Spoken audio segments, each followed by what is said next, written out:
Спасибо, что приняли наше предложение собраться. Алексей Якумфович правильно сказал о том, что мы будем встречаться регулярно, и на все ваши интересующие вопросы мы будем стараться отвечать. Это будет или через пресс-службу, или будет это заместитель министра внутренних дел, или те или иные вопросы я буду отвечать. То есть мы готовы, открыты отвечать на все поставленные вами вопросы. Но вы знаете, что я исполняю обязанности министра внутренних дел уже 2 недели. Приказом исполняющего обязанности президента был назначен, и заканчивается 2-я неделя. Немного введу вас в курс дела, что мы на этот день сделали, и потом уже готовы ответить на все ваши интересующие вопросы. Значит, мы провели совещание с учетом, как вы знаете, летний курортный сезон у нас начался. Провели крупное совещание в городе Гагры, где присутствовали начальник милиции города Гагры, начальник ГАИ Гагра, куда входили все отделы милиции. Также туда были приглашены и начальник милиции города Гудаута. Вопрос стоял на повестке дня, это безопасность граждан, отдыхающих Российской Федерации, в основном приезжающие сюда на территорию Абхазии для отдыха. То есть в основной своей массе основной поток это идет с границы, то есть по реке Псоу и до Нового Афона. Понятно, что, конечно, и в городе Сухум у нас тоже ожидается немаленькое количество отдыхающих. Но пока это основной упор, это мы сделали Гудаутский район и Гагринский район, где были определены на ближайшие 2 месяца задачи. После этого мы провели совещание в городе Гал, где были приглашены службы Ткварчельского и Ачимчирского района. С учетом того, что мы вступили в предвыборную кампанию, неочередные выборы президента, мы провели такую разъяснительную работу по поводу проведения, в том числе и в Гальском районе, выборов. Пока на этом этапе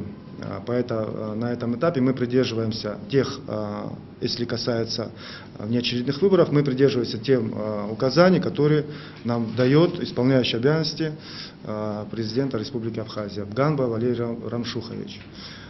Если касается этой темы, мы начали уже готовить списки. В ПВС Республики отдан приказ, и ПВС занимается. В срок до 30 числа нам поставили задачу уложиться и предоставить то количество людей, которые не попадает в списки избирателей. То есть в Гальском районе, насколько мы сейчас на сегодняшний день знаем, была создана комиссия, парламент принял о том, что эти не подтверждают гражданство этим людям, которые получили после принятия этой комиссии. Мы сейчас подводим подсчет, какого количества было выдано паспортов до принятия этих комиссий. Количество, наверное, будет на той неделе уже точно. Скажу вам так, что пока предварительно оно будет очень небольшое. Небольшое. Тех, кто будет допущен. Небольшое, те, кто будут допущены. Там же, конечно, стоял вопрос о самой криминогенной ситуации, как и в Гальском районе, Ачимчирском районе, так если касается Гагры, то основной это летний курортный сезон по этому направлению. Примерно так. Также мы проводим совещания по линии ГАИ, что немаловажно, беспокоит наше общество, беспокоит наших граждан. Мы определили на совещании, где больше у нас и в какое время суток, и в какой день недели происходят аварии. И на этих участках патрулирование будет усилено. Сейчас у нас уже начался курортный сезон, соответственно, у нас определенный план мероприятий, который был утвержден давно, который уже в действии, который уже работает. Многие горорайоны, особенно в западной части Абхазии, переведены уже на усиленный режим работы. Прежде чем начать разговор об этом, да, я бы хотел, наверное, остановиться на другом. Да. Я прошу, вот, обращаюсь к вам, да, как представителям прессы, успокоить народ, наверное, да, потому что нет никакой такой взрывоопасной обстановки криминогенной, что какой-то там взрыв социальный произошел, что преступники ополчились, бегают. Есть такое мнение, которое пытаются почему-то навязать. Я, пользуясь тем, что давно работаю в структуре милиции, да, имел возможность сравнить ситуацию, которая была на этот период в прошлом году и которая сейчас, вплоть до преступлений, по видам преступлений, по ДТП и так далее. Ничего грандиозно не изменилось. Все находится в статистические погрешности, там плюс-минус 2, там вот такие вещи. То есть ничего страшного не происходит. Ситуация контролируемая, милиция работает в том же режиме, может быть даже намного больше и более усиленном, ну, ввиду того, что у нас курортный сезон и вот у нас предвыборная страда. Значит, у нас разработаны планы мероприятий для патрульно-постовой службы, будут введены какие-то новшества, которые вы наверняка увидите. Будут усиленные группы, которые будут ездить и днем, и ночью. Будут группы быстрого реагирования на те или иные события. Что касается ГАИ, мы принимаем обоснованные ваши претензии. Проведена очередной раз профилактическая беседа со всеми представителями начальства этих подразделений. Еще раз мы довели до них действующий приказ, да, он фактически является немножко с точки зрения юристов дискриминационным, да, то есть мы, грубо говоря, запрещаем нашим сотрудникам останавливать машины с российскими номерами, ну, заграничными номерами, скажем. То есть, если мы уверены, что это люди приехали на отдых, то без явных видимых причин мы этих людей не останавливаем. И в этом плане у нас ориентирован на управление собственной безопасности, которое выявляет таких нерадивых сотрудников, и мы их очень жестко будем наказывать. Есть информация о том, что Атар Хеце не освобожден от должности, что он якобы находится в отпуску. Насколько это соответствует действительности? Если это действительно так, то я вообще ничего не пойму тогда. Как бы вот объясните. Если хронология, она такая. То есть назначили сперва первого. Ну, вы знаете, что я до этого являлся сотрудником службы государственной безопасности, возглавлял Центр специального назначения. После этого меня перевели в Министерство внутренних дел на должность первого зама. После того, как Хеце Отар ушел в отпуск, мне вменили обязанность исполнять задачи министра внутренних дел. То есть, на самом деле, отстранение Атара Хеце от должности министра не существует? Нет. Поясните ситуацию, которая была с ворами в законе, которых арестовали, привезли для беседы. Что это такое было, какова была цель этого мероприятия и ваше видение вообще этой ситуации в будущем? Вся эта ситуация нам еще, насколько я понимаю, досталась еще Советского Союза. Да, и она идет, и сегодня время то, которое тоже не без этого. Вы знаете, что преступный мир, у них свои внутренние законы, и на сегодняшний день, если принадлежность к ворам закона, у нас на территории Абхазии находится 10 человек. Да. В основном они все, за исключением Гальского, они все абхазы. Вот. То есть они проживают здесь. Была в Новом Афоне поступила нам оперативная информация, что данные граждане собрались в одном месте. Была определена туда выдвинута группа, оперативная группа. Вот. установила их местонахождение, после чего все эти люди были доставлены в Министерство внутренних дел. При них не было не обнаружено ни оружия, ни наркотиков, так как они являются гражданами. Провели с ними беседу, вот, и они были отпущены. На них заведены дела, это такие специальные дела, которые хранятся. Вот. Но предупредили о том, что сотрудники милиции внимательно отслеживают их перемещения и их деятельность. Ситуация с торговым центром «Континент». Вы знаете, что вчера сотрудники приехали в Сухум, встречались с исполняющим обязанности. Какова ситуация, какие меры предприняты для разрешения? Ситуация с «Континентом», она не нова. Вы знаете, что она длится уже, если я не ошибаюсь, могу ошибаться, потому что я буквально только недавно начал интересоваться этим вопросом, ввиду того, что она сейчас находится на такой кризисной стадии. Она не нова, ее больше 10 лет.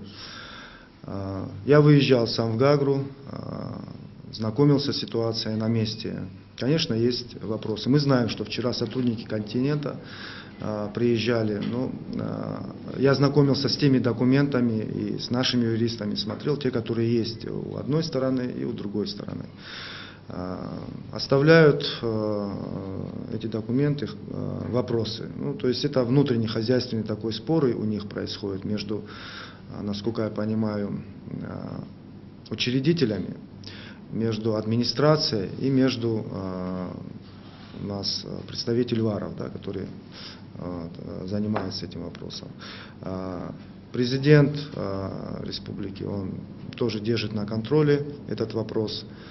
Как она будет развиваться, мы ее не оставляем, мы постоянно проводим какие-то консультации по этому поводу. Другой вопрос по поводу Даура Ачукбага. Возбуждено ли по факту нападения на него уголовное дело и что это за уголовное дело? К нам поступил сигнал о том, что около здания Единой Абхазии происходит какая-то стычка, да, и произведен был выстрел из какого-то оружия.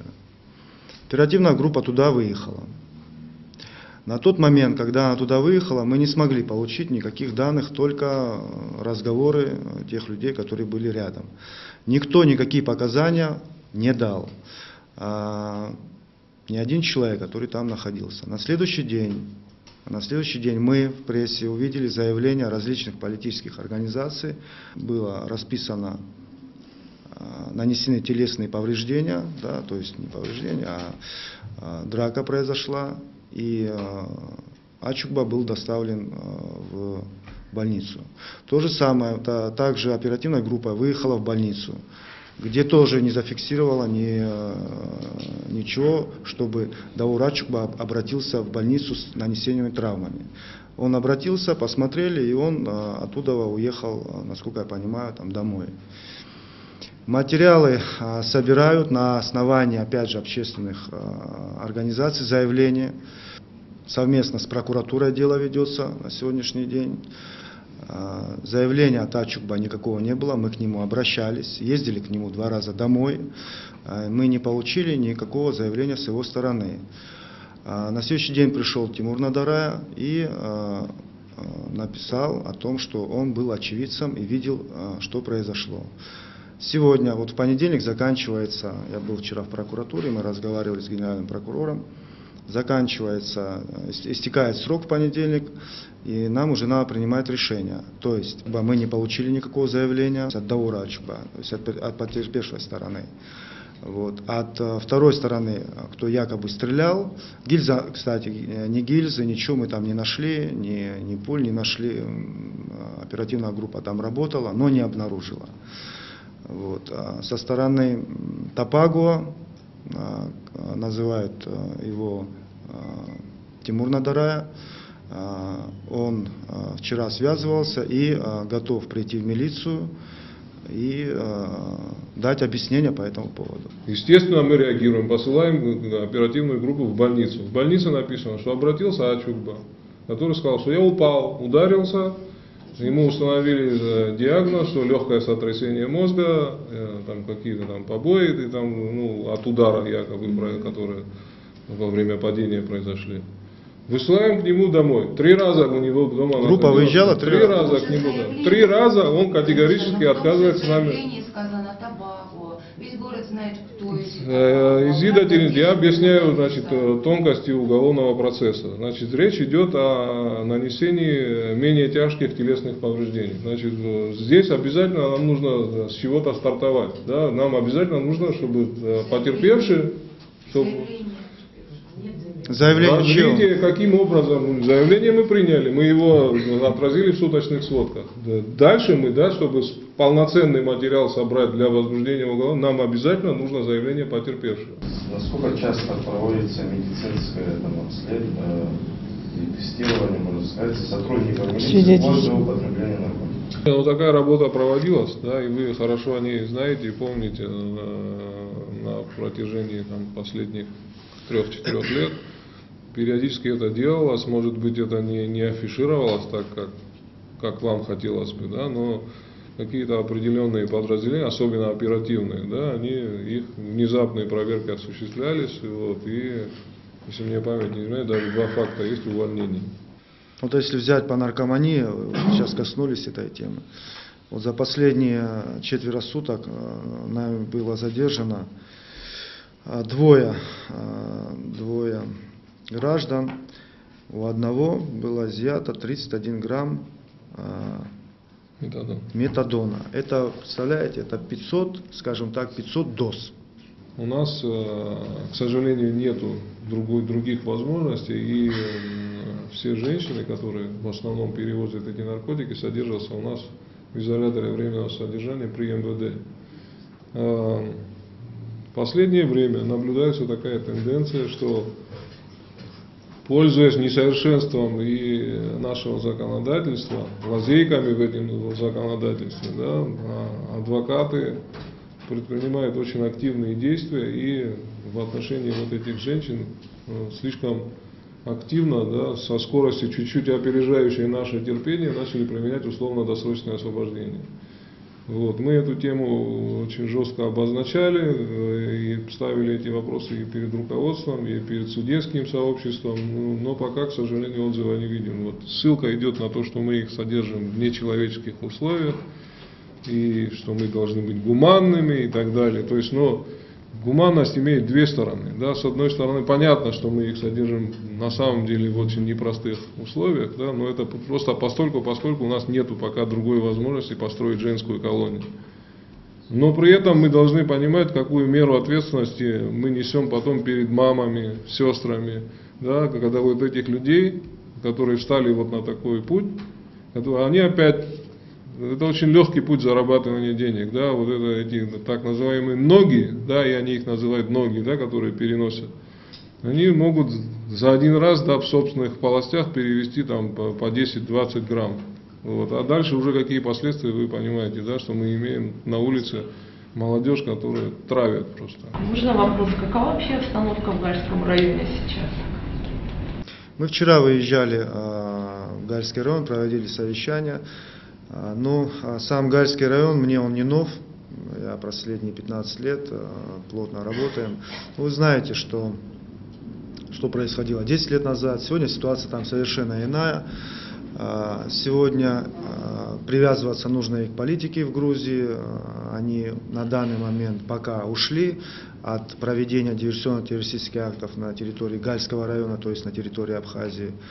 В основной своей массе это чистой воды криминал, да, то есть официальные структуры, как раньше направляли с территории Грузии на территорию Абхазии, сегодня такого мы не наблюдаем.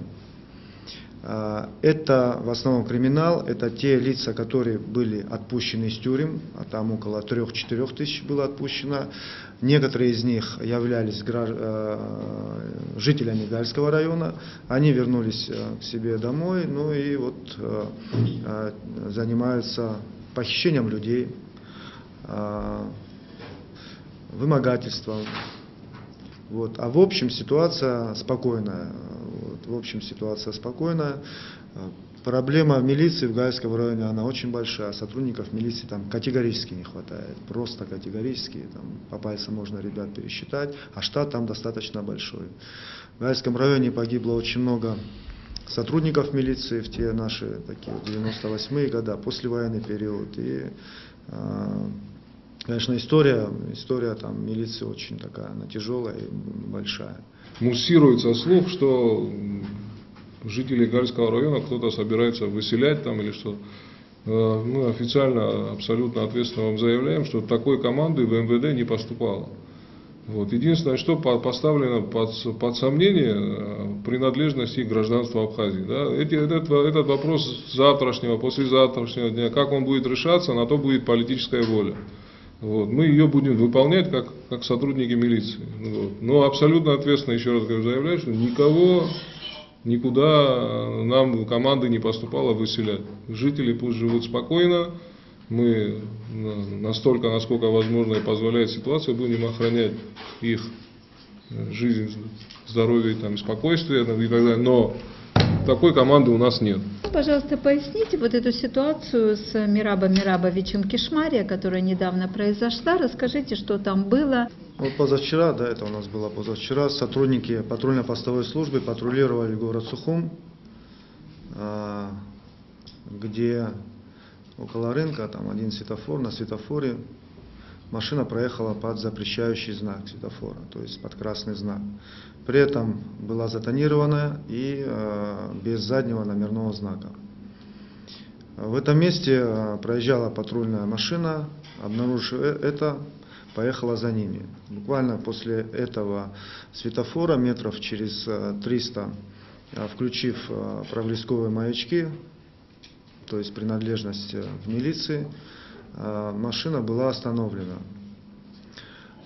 С машины вышел водитель и начал разговаривать с сотрудником ППС. Задача у сотрудников ППС, мы проводим совещания последние, стоит такая. С учетом того, что у нас ребята горячие в городе, у нас специальная группа сидит в городе УВД, и в случае таких вот событий она выезжает на, скажем так, на ту или иную помощь сотрудникам, те, которые оказались на месте. Видел сотрудник, фамилия его Дронов, он увидев, что ситуация нагнетается, он попытался вызвать, сообщить, а это они обязаны делать, то есть они обязаны, когда они преследуют какую-то машину, сообщать дежурную часть, дежурная часть должна приводиться в боевую готовность и высылаться дополнительный наряд милиции в эту точку. То есть что он и должен был сделать, и он и делал. Это ему не дали сделать. Не дали сделать. Водитель этой машины начал говорить о том, что давайте договоримся, мы все решим сейчас на месте. Произошел конфликт с этим водителем. Забегу вперед, что сейчас ведется следствие, и на основании тех данных, которые там будут произведены, уже будут более точные данные, кто первый нанес удар сотруднику ППС. После этого вышел с машины второй пассажир, погоны были сорваны с сотрудника. Погоны, он был в военной форме милицейской, были сорваны. После этого получилось у них, произошла дальнейшая драка. Еще раз повторяю, что идет сейчас следствие по этому поводу, и его результаты будут известны чуть позже.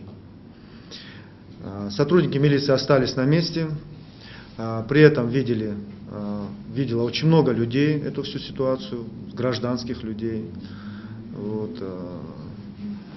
Машина, ту, которую пытались задержать, она уехала. После этого сотрудник ППС, он был доставлен в больницу, где выписали его только вчера, и сейчас он находится дома под капельницами. То есть на него нанесены были серьезные физические такие ему увечья, сотрясение мозга. Вчера мы эту машину сразу объявили в розыск. Номера у нее 600, Lexus, марки Lexus, затонированная машина. Объявили ее в розыск. Вот, в этот же день мы ее задержать не смогли. Двое пассажир и водитель этой машины вчера днем пришли в УВД города Сухум. Ими оказались, одну фамилию Ханагуа Аляс, а второй был Кишмария Мираб. Вот, они пришли в милицию, и через какое-то время также и была доставлена эта машина. Сейчас эта машина находится в УВД города Сухум. А данные люди, они задержаны, после чего было выяснено, что один из них является сотрудником Министерства обороны Республики Абхазия, и Кишмария, а по нашему законодательству, то есть это возбуждено уголовное дело прокуратурой. После того, как было выяснено, что они являются сотрудниками Министерства обороны Республики Абхазия, дело... Нет, один. Да. Но если второй рядом с ним был, то есть они вместе проходят по одному делу, значит, занимается это военная прокуратура. То есть это передано, и второй тоже. То есть отделять их нельзя. Материал дела передано в военную прокуратуру. Насколько я знаю, военная прокуратура, эти люди сейчас находятся под стражей. То есть... Они находятся на гауптвахте, а? Уголовное дело возбуждено, все правильно, да, уголовное дело возбуждено. При этом, да, они пришли с явкой. Уголовное дело по какому факту? По факту избиения? Конечно, сотрудника при исполнении, да, сотрудника при исполнении. По факту нарушения скорости? Это уже наши, это уже нет, милиция да, этим занимается. По этому факту тоже были составлены протоколы, конечно, по тонировке, по проезду на красный свет. Машина стоит у нас на штраф. Я тоже до этого говорил, при этом один из них оказался сыном Мира Борисовича Кишмария. Мира Борисович сам лично позвонил начальнику УВД города Сухум и сказал, что действуйте строго в рамках закона. При этом выразился в этом отношении очень уверенно.